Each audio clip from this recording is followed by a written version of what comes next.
মাছ মাংস খেতে খেতে বোর হয়ে গেলে কিংবা মুখের স্বাদ হারিয়ে গেলে বলবো একবার এই খাবারটা তৈরি করে খান। এত মজা পাবেন যে যেন এক নিমিষে আপনার হারিয়ে যাওয়া মুখের স্বাদ সঙ্গে সঙ্গে ফিরে আসবে। এত মজার আর এত মুখরোচক এই খাবারটা খেতে লাগে। তো চলুন সেরকম একটা মুখরোচক খাবার আজকে আপনাদের সঙ্গে শেয়ার করি। তো নমস্কার, রকমারি রান্নাঘরে আর একটা সুন্দর খাবার রেসিপিতে আপনাদের সবাইকে স্বাগত। এটা তৈরি করতে দুটো পটল লাগবে, কয়েকটা চিংড়ি মাছ লাগবে, আর হচ্ছে কাঁঠালের বীজ লাগবে। কাঁঠালের বীজটা তো এখন প্রত্যেকের ঘরেই কম বেশি থাকে, তো আমি অল্প করে নিয়েছি। এখানে পটল নিয়েছি আধা পাকা, এখানে কচি পটলও আপনারা নিতে পারেন, যে কোনো পটলেই হবে। চিংড়ি মাছ বেশি লাগবে না, 4-5টা চিংড়ি মাছ হলেই হবে, মাথা সহ আমি নিয়ে নিলাম। আর কাঁঠালের বীজের সাদা খোসাটা ফেলে নিয়েছি। তো সবগুলো পরিষ্কার করা হয়ে গেল। এবার গ্যাসটা অন করে একটা কড়াই বসিয়ে একটু জল দিলাম। আর এই যে কাঁঠালের বীজটা, এই পাকা বীজটা আপনারা ফেলেও দিতে পারেন, আবার রেখেও দিতে পারেন। তো আমি কিছুটা ফেলেছি, কিছুটা রেখে দিয়েছি।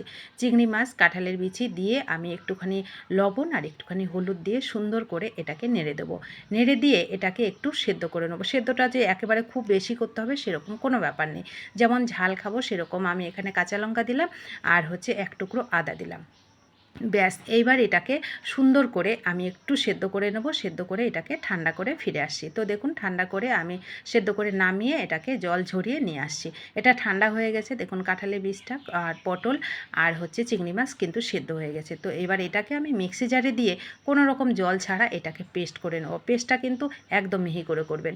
তো বন্ধুরা, এখানে আমি পটল দিয়েছি, আপনারা কিন্তু কাঁকরোল, ঝিঙে যে কোনো একটাও দিতে পারেন, যেটা আপনাদের পছন্দের, কিন্তু খাবারটা সত্যি অসাধারণ লাগে। তো পেস্টটা হয়ে গেল। এইবার আমি আবারও গ্যাসে কড়াইটা বসিয়ে আমি এখানে দিলাম সর্ষের তেল। আমি তেলটা খুবই কম দিয়েছি, এত গরম পড়েছে যার জন্য বেশি তেল আমি ব্যবহার করলাম না। আপনারা চাইলে কিন্তু আরও বেশি তেলও ব্যবহার করতে পারেন।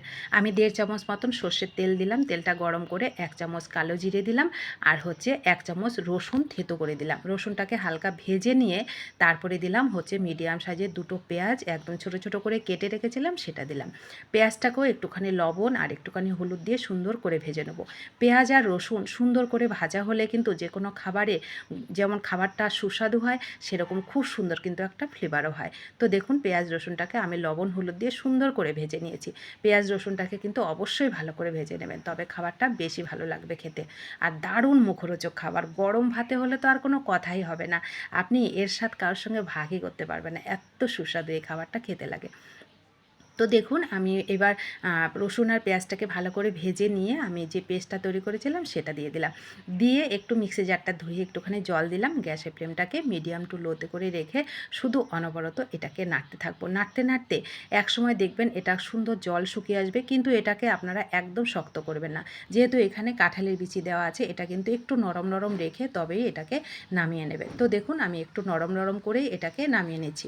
কাঁঠালের বিচির খাবার কিন্তু ঠান্ডা হয়ে গেলে একদম শক্ত হয়ে যায়। তো একটু নরম নরম করেই এটাকে নামিয়ে নিলাম। রেডি হয়ে গেল আমার দারুণ স্বাদের একটা ভর্তা। সত্যি বন্ধুরা, এর স্বাদ একেবারে ভাগ হবে না, এত মজার আর এত মুখরোচক এই খাবারটা খেতে লাগে। খেতে দুর্দান্ত স্বাদের। গরম ভাতের সাথে এর 1 চামচ ভর্তা হলে আর কিচ্ছু লাগবে না, আপনি জমিয়ে খাবারটা শেষ করতে পারবেন। আর আপনার হারিয়ে যাওয়ার মুখের স্বাদ যেন এক নিমিষে ফিরে আসবে, এত সুস্বাদু। তো কেমন লাগলো আপনাদের কাছে অবশ্যই কমেন্ট করুন। ভালো লাগলে বাড়িতে তৈরি করে খাবেন, আপনাদের প্রিয়জনদের কাছে শেয়ার করতে কিন্তু ভুলবেন না। আর নতুন বন্ধু হলে চ্যানেলটা সাবস্ক্রাইব করে প্লিজ আমার পাশে থাকবেন।